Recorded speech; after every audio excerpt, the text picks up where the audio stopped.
whatever your insecurity is, deal with it. Like I said, anything that you can change, change it.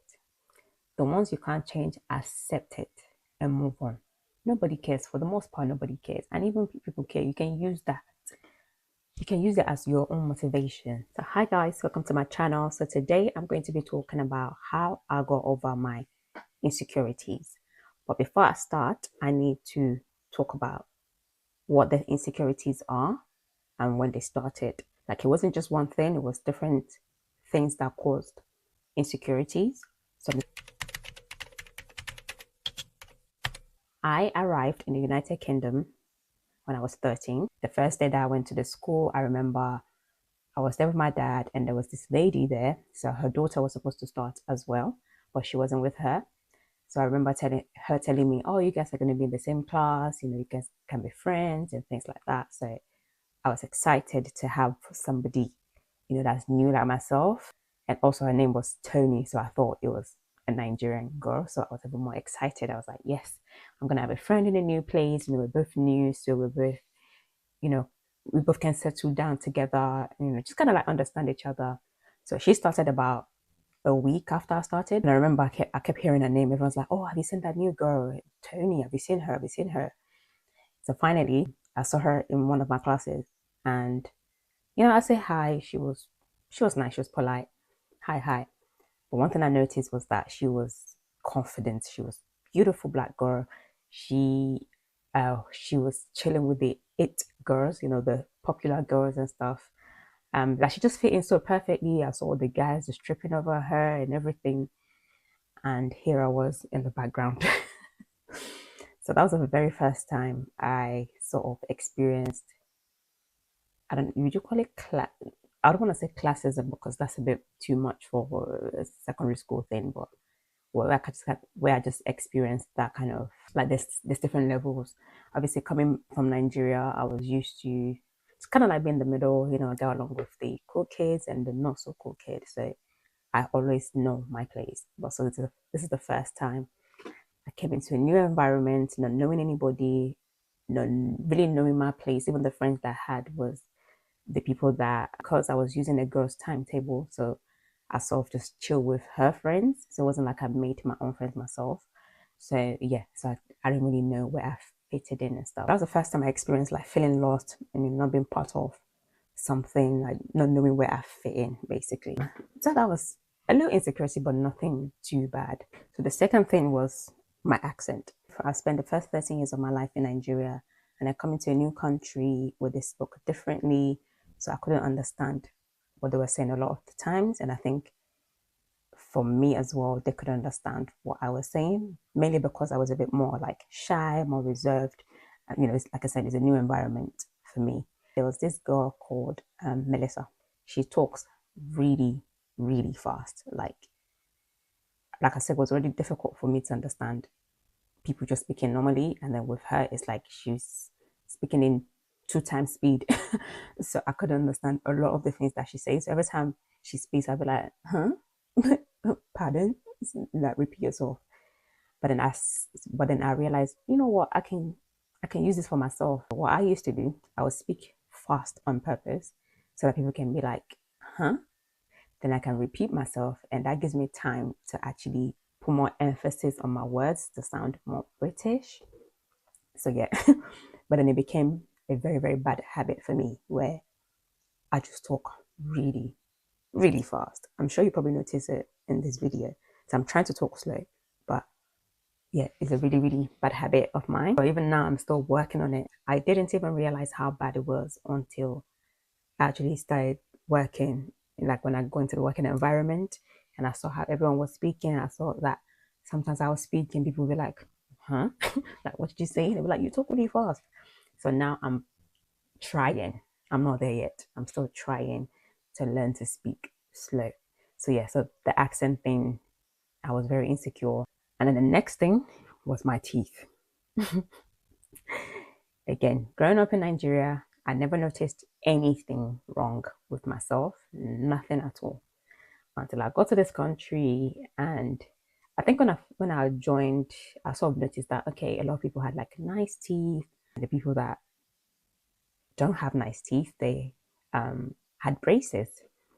So, because initially I was thinking, oh, what's this thing? What's this thing for? So I realized braces to help with the teeth. So that's when I noticed about the teeth, but I wasn't insecure at first. Not until I got to college. I mean, I did try to get braces, but my dad said no. Anyway, so until I got to college, that's when the insecurity started. And why did the insecurity start? I remember Don't Jealous Me. If you guys know Don't Jealous Me, I remember I made a video and it was taking the piss out of someone's teeth, and it said the teeth look like fork, like it was like like a fork, like it's jacked up. One of my colleague, is it a colleague? Is it a colleague? Another student, basically, someone that I thought I got along with. I mean, to be fair, we did get along. However, he made a joke. He was like, "Oh, Latifah," because he watched the video as well, and he repeated the joke, and I felt like he was doing it on purpose, and he kept saying it to my face and laughing, and I'm just like, okay. So since then, I got so insecure that whenever I'm laughing, this is how I used to laugh. That's how I used to laugh. Like I used to cover my mouth even when I'm speaking. Like I'll look down to speak so that no one is going to pay any attention to my teeth, which is really bad. But yeah, so that added to my insecurity. There was already the accent to worry about. Now I need to worry about my teeth. And then my third one was a scar. So I have this massive, like, okay, it's not that massive, but to me at the time it felt like it was this big. I have a scar on my knee. Again, in Nigeria, I actually knew. Obviously, I knew I had a scar in Nigeria, but there were other kids that had scars, so it wasn't anything that bothered me. Again, until I got to this country and I realized that a lot of the kids in my class didn't have scars. A lot of them had like really nice, smooth legs, and I had like the scar on my leg. I mean, again, I had quite a lot, but that specific one just bothered me so much. So because of that, the way I used to dress, I used to wear, like when it comes to summertime, I would wear too tights, tights right here, too tights. So I would wear like those thick black tights, like I would wear two of that because I don't want my scar to show at all. I just couldn't do that. Whenever I do push myself to do that, I will wear double tights. Like my skin used to itch, like oh my god. And I also remember I used to hate summer. Like I used to tell everybody, "Oh, I hate summer. I hate summer." Yeah, it was because of that. I didn't even realize it was because of that. But yeah, eventually I realized, it's because I couldn't dress the way I wanted to. I couldn't show up the way I wanted to. So yeah, so for the longest, I was hiding that sky away. Like literally up until last year. But we're gonna get back to that. And I think what made it worse was I think after I left school and everything, started working. Obviously, I was telling my friend about it, and I said, "Oh, I have this scar on my knee. I can't dress the way I want, but this scar really bothered me a lot." And then she looked at it and she was like, "Ugh," like she probably like, "Ugh." It looks like a coin. I was just like, "Wow." So that literally even made it worse. Like even when my friends come to my house, I'm always wearing something that covers my leg because I was that insecure. I remember searching for scar revision. Like I didn't mind having a scar. I think it's just that type of scar that bothered me. Like I was looking for scar revision surgery. Like I actually inquire, and I think one of the surgeons actually turned me down. That was like, your scar, there's nothing wrong with your scar. Anyways, but thank God they did that though. Thank God. But yes, I'm glad they did that because now I don't even care. But anyway, we go back to that. So my next one was the fear of being seen. Content creation, for example. So I wanted to start content creation a long time ago. So the very first time I wanted to start content creation was back in university. I remember Jenny Jenkins, Patricia Bright, all of them just doing content creation. And I wanted to be posting, because I used to do my own hair myself. I mean, I still do. So I wanted to be posting hair content and everything. And just when I was like, I'm going to start posting, that was when there was this issue with Jenny Jenkins, people coming for her discoloration. She was suffering from like discoloration on her face at the time. And everyone just came down on her. And I was just like, wow, people are really, really mean. So for me, and obviously with me with my teeth, I said, there's no way I'm going to let anyone laugh at my teeth. So I just knew that I couldn't handle it if I was to be in her position. I just couldn't do it. So that stopped me. And obviously years later, when I got my braces as an adult, I got my braces, and obviously I wanted to be like documenting the journey. So I did a video about the braces, and it actually got some good views and everything. But then I think I posted few videos. I even posted like hair content, but then I stopped. Why did I stop? Because I was so worried that people that I know will find my page. I was so worried that people will be commenting, people will come for me. I was so worried again. Everything just came wrapped up. I was worried about my accent. I was worried that, I wasn't sounding British enough. I was worried that like people would just laugh at me. Do you know what I mean? I was worried that maybe I would go viral and people would start laughing. Like I was worried about so many things. So what did I do? I stopped. Just when I stopped, that's when I started seeing a lot of people from different countries, like Nigeria, India, like just so many people with different accents started posting on YouTube. And it's like, why did I stop? But then also around the same time, I think that's when YouTube changed the monetization requirements, because I actually got eligible initially, but they changed the monetization requirement. I think you needed 500 followers at the time. So I said, yeah, I don't have time for this. I need to work and everything. So that's when I stopped. I shouldn't have. Next and final insecurity was my weight. I've always been slim all my life. I've always been slim. And then lockdown happened. I started to gain weight. I used to be like 58. I went to like 62, 63. So I was fine. That was before lockdown. Like 62. So I kind of go 58 to 62. Lockdown happened in 2020. Because obviously I was going to the gym, I was exercising, I was active. And in 2020, I was a bit active, but I gained weight. So I think I went up to like 70. So that's a huge jump from 62 to 70. But again, I was still, I still loved my weight. I was enjoying the weight where I could still fit into my normal clothes. I may have one or two that's a bit tight, but wasn't like anything that deep. And to be fair, I normally wear like loose tops and stuff anyway, so, and trousers. So it wasn't too bad for me. And then 2022, my weight went to like 72. And obviously it does fluctuate. So from here and there, it goes, 70, 71, back down to like 60 something. So, it goes up and down. And then 2022, 72. And then 2023, I started working from home. And oh my God, the way I blew up, I went from 72 to 82. Like I literally, it was really bad. Like I gained the most I've ever been in my whole entire life. And initially, I think I was delusional. I didn't realize. I know people were saying like, "Oh, you've gained weight," but they won't say you gain weight. They would say, "Oh, you look healthy." But I knew what they meant. Like, "Oh, you've gained weight. You gained weight." I knew I've gained weight, but I didn't realize how bad it was until summer 2024. I was trying to go out for shopping, and it took me an hour to find something to wear, because everything I was wearing, even the extremely baggy stuff that I had in my wardrobe, was tight, and the fat was hanging over.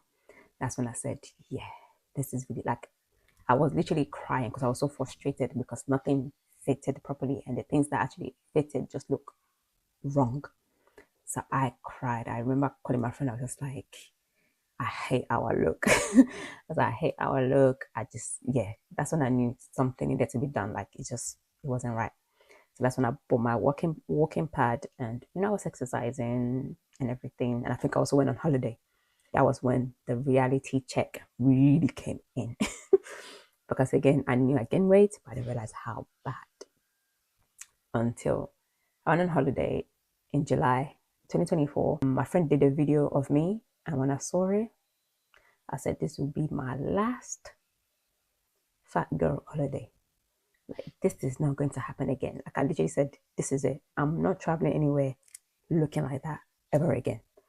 So I had my walking pad. I was exercising. I even got a personal trainer. Like, I was losing weight, looking good. Then my personal trainer decided to travel and ruined everything. I ruined everything.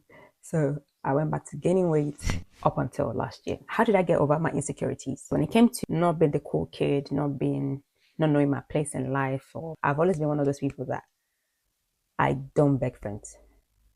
I don't beg friends. Like I stick to people that accept me. So because I've always had that mindset, like, I'm not gonna beg anybody to. I don't like embarrassing myself. So I stuck to the people that wanted to be my friend, and that was okay. That was enough. And then in uni again, I had friends in uni, but I think after uni, that's when I fully sat down and said, okay, what kind of friends do I want? I also analyzed the people around me. I was able to recognize the people that are consistent in my life, the people that ride for me, fight for me, and everything. And I cut off people that I know that is just surface level. Like, it's not, I don't see us being genuine friends long term. And I stick to the people that are riding with me, and they're still riding with me till now. It was quality over quantity. So, and I make peace with that. And I'm like, even if it's two friends, I'm happy. I mean, I have more than two friends, thankfully. But I said to myself, even if it's two people, I'm comfortable, I'm okay. As long as it's quality. That was good for me. Sorry, there's something wrong with my throat. I don't know what's going on, but please ignore. And when it came to the accent, so initially I used to actually sit down, I would watch videos, I would read books and try to like repeat after people to just get the connotations, to just get the right way of saying things. But I think I got to a point I'm just like, look, this is me. I'm Nigerian. I will always sound, there will always be that twang of Nigerian in my accent, and that's okay. I think I just got to a point where it's like I fix the things I could change and accept the ones that I couldn't change. So just like my teeth, I got braces. I could fix that. So I fixed it. So if there's anything that you're insecure about, if you can fix it, fix it. As long as it's not going to affect your health, and you're not going to regret years down the line, then do what you gotta do. The scar money, I accepted it. Why did I even accept it? It wasn't something that I woke up overnight and say, okay, I'm going to accept this. No. I actually went to Nigeria in 2024 and I saw my mom's picture when she was younger. And she looked nice. She was wearing a dress, but it was a mini dress. I'd never seen her in a mini dress. She was wearing a mini dress. I saw a skirt as well. It was like a mini skirt. I said, wow, you really enjoyed your life, didn't you? I was like, and she just looked beautiful. And I just like, I want that feeling. Like, when I'm old, I want my grandkids to be like, oh, so grandma used to dress like that. Yes, she used to dress like that. And that's the kind of way I wanted to dress, but I just couldn't because I was insecure. So I told myself, no, I need to get to a point where I accept myself. And I think um, I also came across a video of a burn, they call it burn victim? So like she got burnt in a fire. And I saw her at the beach and she was just still enjoying herself, even with the scars and everything. She was enjoying herself. She was confident. And I'm just like, the person that had no choice, if they can still be out there and enjoying themselves and still be like, despite my circumstances, I'm still going to live life, wear my bikini. I only have small scars. Like, what's holding me back? Like, who cares? So that I had to rewire myself. I had to rewire my brain. Like, it wasn't an immediate change, but it was in my mind. Like, it was in my mind. Like, okay, I need to make changes. And I think after my father passed away ending of 2024, that's where I think something just switched in my head. I just said, you know what? I'm gonna lose weight. I'm gonna enjoy myself. I'm gonna dress how I want. I'm gonna do all the things that I want to do. I'm gonna start content creation. Nothing is gonna stop me.